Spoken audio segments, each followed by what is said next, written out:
afternoon, Keith Tebow from FRCMedia. Thank you for joining us. It's been a little while since we've got caught up on some of the things happening in the State House in Boston, and who better to speak with than the lead of the Fall River delegation, our state senator, chair of the Committee on Ways and Means, Senator Michael Rodrigues. Senator, thank you for joining me again. How are you?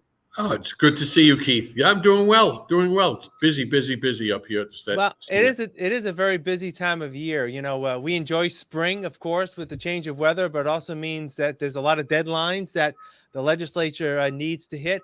I want to touch on a couple of things. Last week, the Senate did pass its bill on sports gambling. Tell us a little bit about what the Senate version entails, and what do you expect in terms of a conference committee with the House, and what may ultimately come out as a final bill? Certainly. Thank you, Keith. Yes. So we have, in the Senate, has spent a lot of time working on this bill over the last year, meeting with all of the affected parties. And we passed a bill in the Senate last week that I think really establishes a national model, almost like we did with casino gaming. As you remember, there was, people were, why haven't you done casinos yet? Why haven't you legalized it? We took our time, we did it right, and we passed a bill that really now serves as a national model. And I think we're doing the same now with sports betting.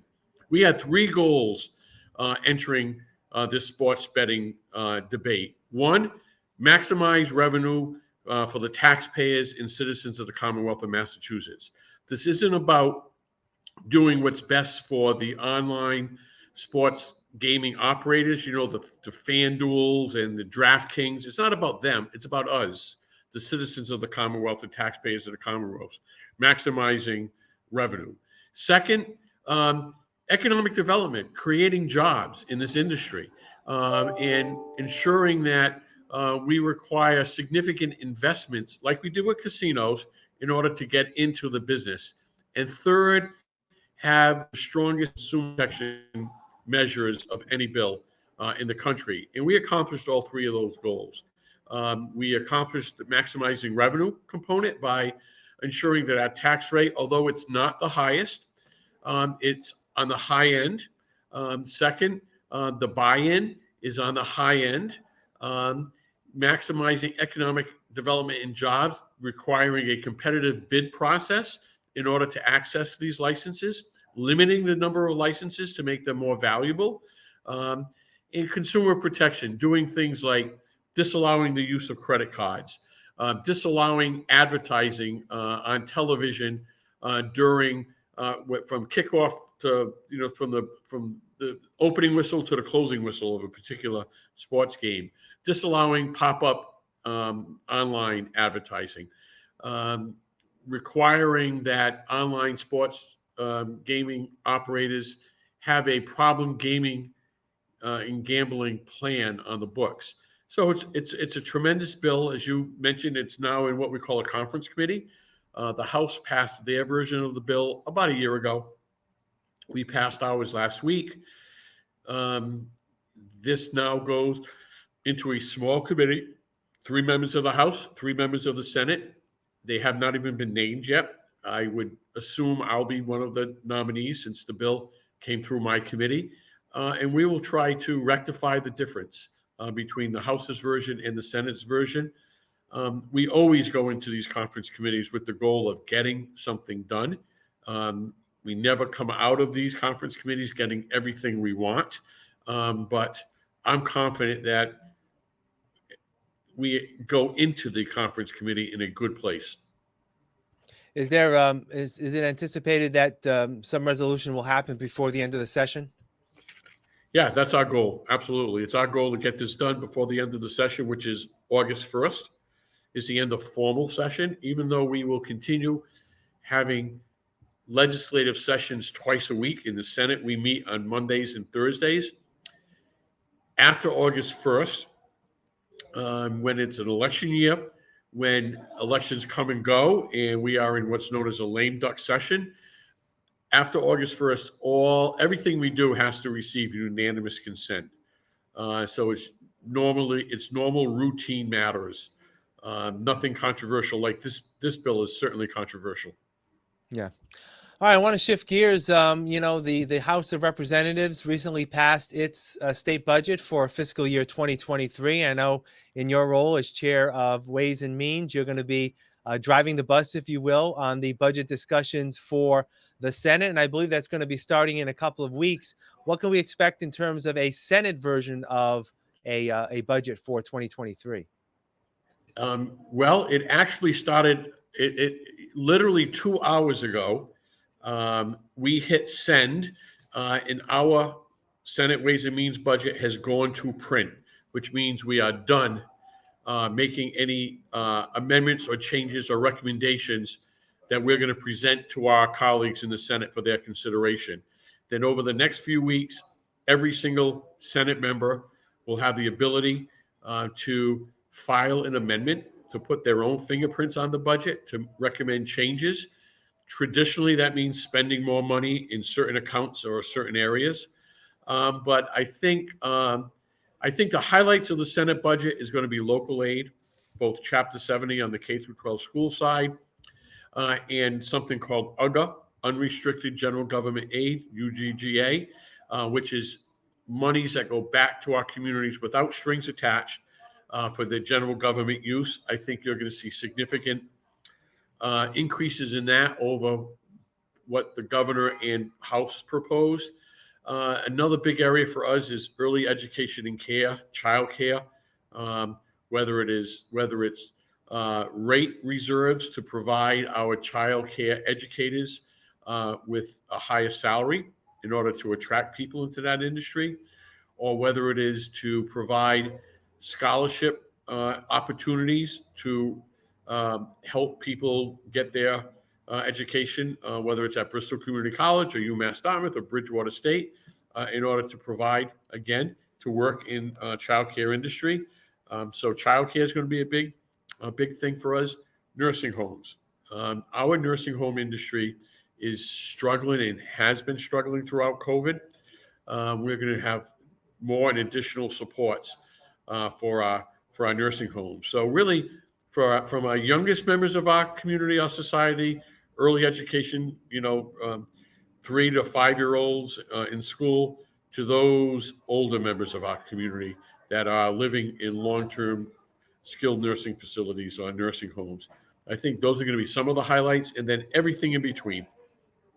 Yeah, I know there's always a big concern, and here in Fall River, on the school department side, they're projecting a sizable increase for FY 2023 because of the Student Opportunity Act, as Yep. well as there's always a talk about being able to get some more state funding to help in public safety.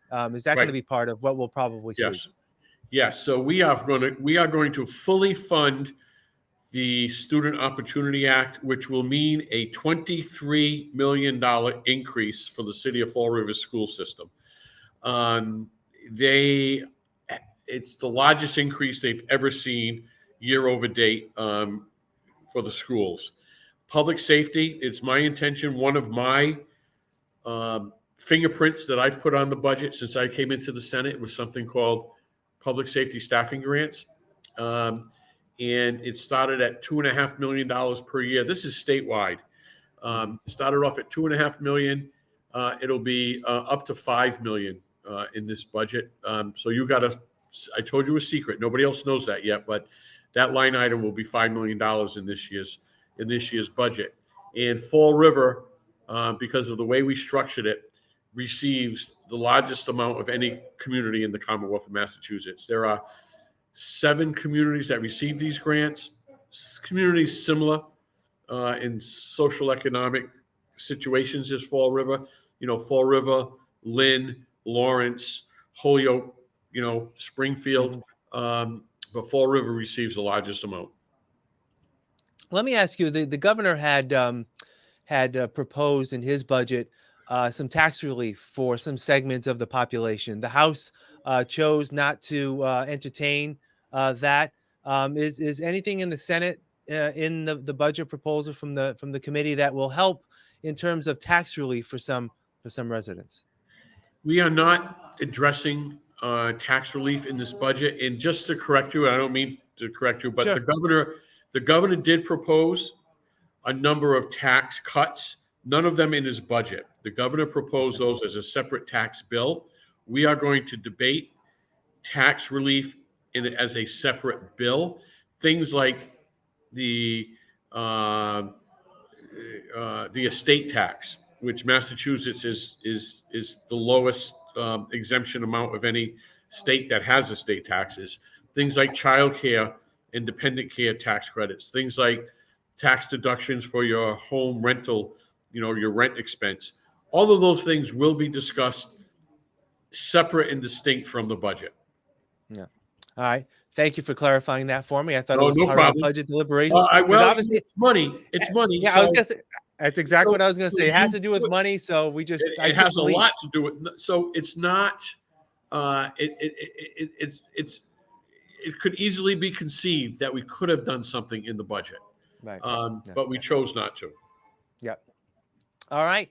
I'm sure Senator Rodrigues will catch up on what the budget finally looks like, and once the governor signs it by June sometime, and we'll catch up then, and we'll get other updates as well. So this is going to sound funny coming from a chair of Ways and Means, but we have a lot of money, and it's no Yeah. secret. Well, that We was just, gonna. Yeah, if I could, yeah, it was announced yesterday that revenues for April were at an all-time high. So, it's what does that it's mean in terms of what can be done? it mean not much in this particular budget vehicle because Right. we all live by a in a revenue number that we agreed to back in December. Okay, Right. we cannot stop playing games with that. We in the Senate agreed with our colleagues in the House and the governor at a consensus revenue figure. We have to live with that. We can't stop messing around with that. What this means is that for future supplemental budgets going forward, we'll have money to make additional investments, or provide tax relief, or put it away in a savings account in our rainy day funds. So there's a lot of things we can do with it, but it's going to make a very interesting study.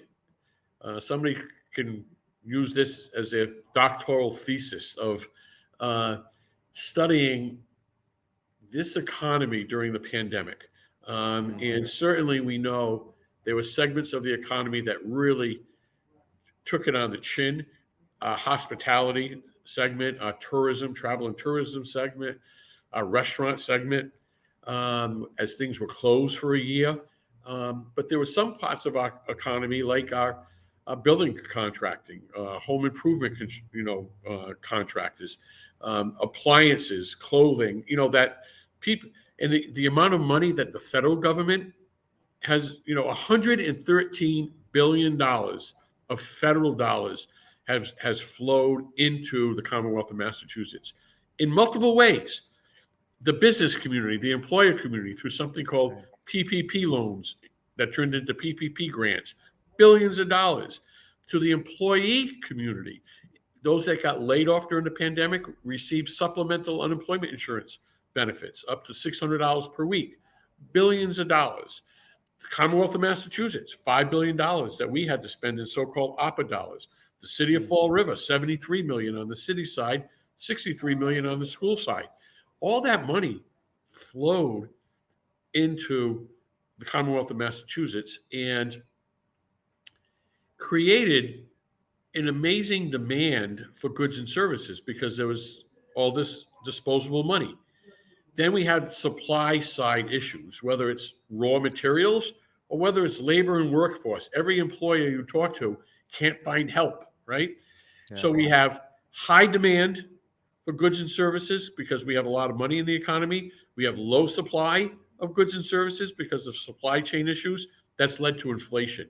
And we're seeing inflation now the highest it's been in years, in decades, over 8%, close to 9%. So something's going to break. My prediction, and don't bet on it, even if sports betting, don't, but my prediction is we're going to flow really good through the holidays, and come next January, the bottom's going to fall out of the economy. We're going to go into a recession, unfortunately.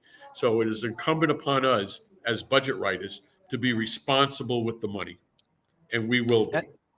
Yeah, and that's where that extra money will come, probably to help in that kind of situation. So Exactly. we'll see what happens. Exactly. All right, Senator Michael Rodrigues, as always, thank you for catching up with us, and we'll talk Keith, again it's a soon. pleasure as always. All right. Absolutely. All right. Anytime. Take See ya. care. Yep. Bye-bye. Yep. Bye. And thank you for joining us here in FRC Media. I'm Keith Tebow.